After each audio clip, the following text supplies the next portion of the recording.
Hey guys, quick video on the new Mozaik installer. So one of the things that we changed in version 14.1 is we released a new installer.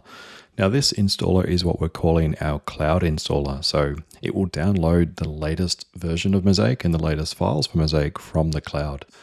So that means you can always hang on to the Mozaik installer and you don't need to download this executable every time that you're wanting to download the latest version of Mozaik. So you'll notice now it doesn't actually have the version number written on the installer, as it is dynamically updating to the latest version. So what I'd recommend once you do download that installer is simply move it to your desktop.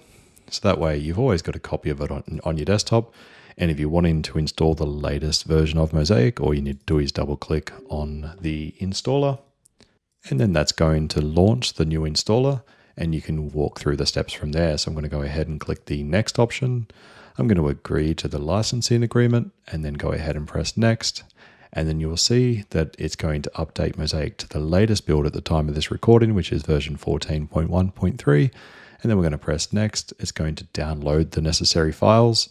While downloading, there are some images submitted from some customers that you can take a look at, and you can always click the next option to scroll through these as you see fit. So feel free to take a look through some of the nice images provided by our customers.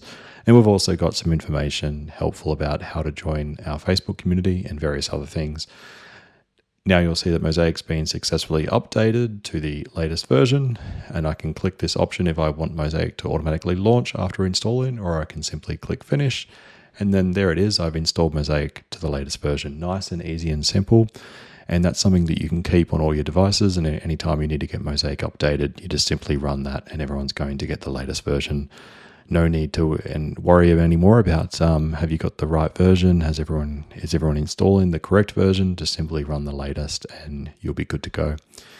Now, key note is that if you don't have Mozaik installed on a computer and you're wanting to install Mozaik on a new device, well then you can just run that same file and it's going to install everything from scratch. So the same file is good for updating your software, and it's also good for installing the software from scratch. Just another one of the examples of things becoming easier over time with constant improvements within Mozaik.